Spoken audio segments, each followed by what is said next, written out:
Hi everybody, welcome to week 39 of Fallout 4 Mods Weekly. Before we begin, the next shirt in the most immersive merchandise line is finally out. It is the Trust Me, I'm an Immersion Scientist t-shirt. I know.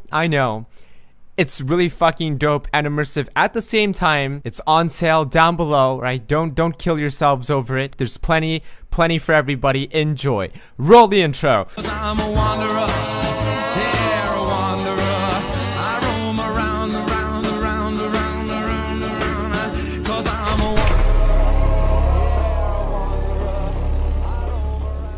First up, we have a mod called Vivid Fallout Roads and Bridges. Now, I'm not saying you're ugly, vanilla road, alright, but there are prettier roads than you, specifically this mod. I mean, it's not really prettier, it's more, yeah, no, it's prettier. I'm sorry, vanilla roads. So what's really great about this guy's retextures is that they don't change on the vanilla aesthetic much. He basically just adds another layer of detail on every single texture, yet they're the same resolution, 2K. And what's even more astounding is that apparently his 2K textures use less VRAM than the vanilla. So not only is your game gonna be looking better, it's also gonna be performing better. And if you think about it, vanilla textures are kind of not old enough. I've seen bridges existing today that look even rustier than this one, and they've existed like 200 years less. Now these textures make it look like these bridges have seen some shit. Roads are gonna be a lot darker and more craggly looking. The brick walkways are gonna look a lot darker and crisp as well. My favorite part of this retexture could be the long shaft. Just look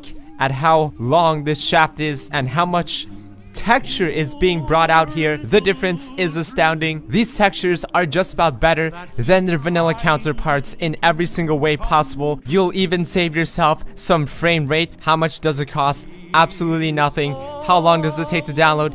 2 minutes. Will I ever get laid? Probably not. Will this change your life? You bet your ass. Okay, probably not. Next up, we have a brand new power armor. But not just any power armor. This could be the greatest power armor I've ever seen, and it's not just because it's Skyrim related, okay?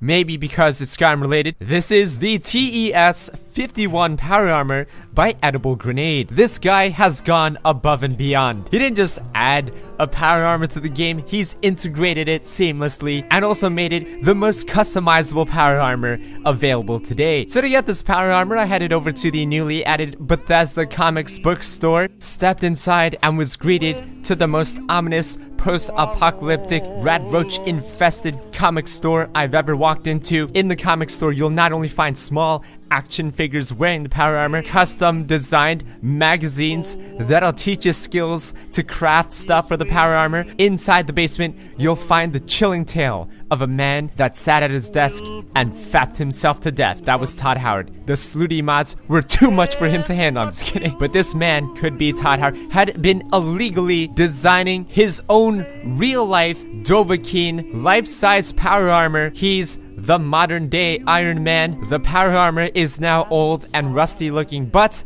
that only adds to the aesthetics. You can obviously give it a paint job at the crafting station. There are a few themes to choose from, but these Skyrim ones are the only ones that matter. The Nordic war paint, the black one with all of Ayla's tattoos up in that bitch, winter camo, so you can effectively hide in the snow of the Commonwealth, in which there isn't any. Then there's Skyforged steel. That's clean. That's cleaner than my wiener. My wiener dog. It's a really clean wiener. I give him showered. First of all, on the helmet, you could have either a Yao Guai, a Rad Stag, or a Deathclaw. It adds added warmth on the head so that your power armor doesn't get cold. You can have shoulder pads, either a skull or a hound. And now comes the most immersive shit in the world, a backpack, large and small. And finally, 2 weapons, a steel sword and a steel hammer. That's pretty impressive, man. Imitating a Skyrim weapon in Fallout 4 and making it look as good as it does. Might as well continue this process and just make the rest of Fallout 4 Skyrim instead, because why play Fallout 4 when you can be playing Skyrim in Fallout 4? But is this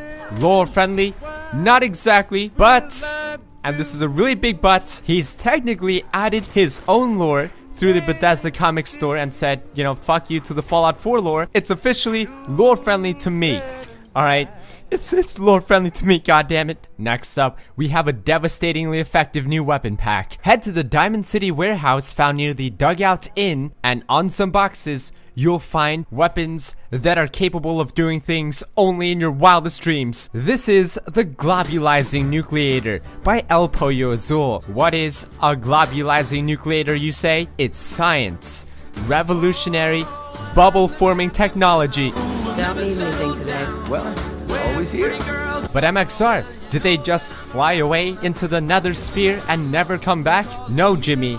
The bubble pops, they fall and they die. It's pretty fucked up, actually. The guards don't suspect a thing. It's just bubbles. How harmful could a bubble possibly be? Then there's the ZZZ gun, a mod that causes the victim to instantaneously and explosively break out into dance, except not actually dance and freeze in place and fall asleep, except not really, because their eyes are open, and it's actually kind of creepy. What kind of business are you running here anyway?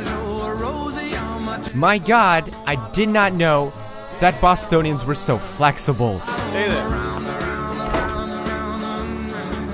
Then we have the K-19 Cherenkov, a weapon that dispenses an area denial neutron dispenser that turns the area into a light, beautiful bluish color for everybody to enjoy, except that they're all now dead because it emits like 50 radiation per second. The residents don't even know what's happening. It's like the most peaceful death in the world. So don't push it. Now that we understand each other.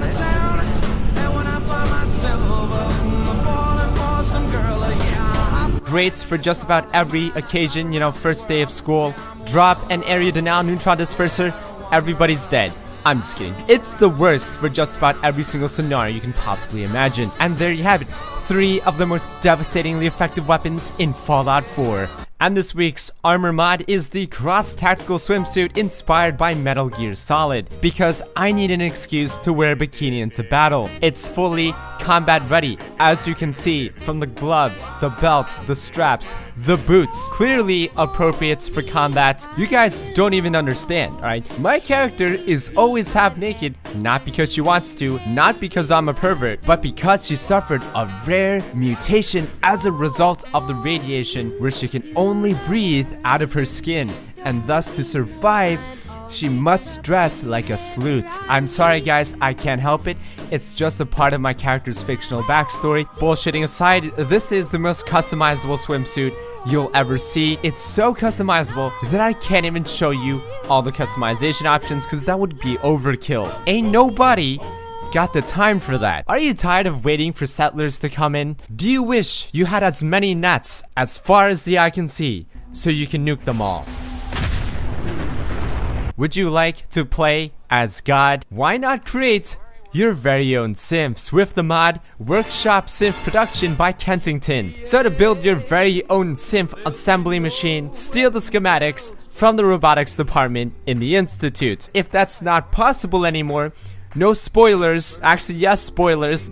If you blew them up, alright, there's gonna be a holotape nearby. Now to design your very own synth laboratory. Make sure, alright, you lay a huge foundation or else it's not gonna fit. That's what she said. This thing is absolutely enormous, just like the load that I dumped into my toilet this morning. Now you're ready. Your body should be ready to create your very own synth. Wait a minute, I lied. Then you have to assemble a terminal connected to the main synth assembler machine thing. The terminal will let you know if you have the right supplies for a synth, in which you probably don't. Head over to a camp station, create what you need, put it in your settlement workshop storage. That is where the terminal draws from, and now your body should be ready to create. Wait a minute, actually, you need some presets. Go back to the chem lab, create a body scanner, which is probably the most obnoxiously loud item you can possibly imagine for like no reason, and scan whomever you might consider wanting to create a synth version of. You can store about 8 presets. Nora and Nate are already loaded on the terminal. Now you can choose to produce a single synth. Watch as GLaDOS from Portal rapidly assembles Kate. Look at the thingamajig, scan the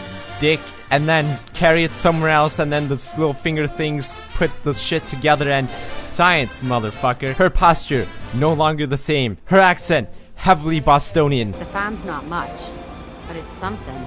she is now a generic settler. That's right, I forgot to tell you this machine can only create settlers. It's not as advanced as the one from the Institute. You can also create a production run in which the machine will create as many sims as possible every 30 seconds until you run out of ingredients. There you have it, boys. Create whomever you want, however many times you want, and make them do whatever you want. You're basically God. Now go out there and have some fun. I'll see you guys in the next episode. Thank you so much for watching. Hit that sub button if you want to see more awesome mods, and I'll see you guys later. Peace. Looking for some cheap games? Check out g2a.com. Use my code MXR for 30% off. Link down below. Baby, you know I'm guilty. Cops, judge, and jury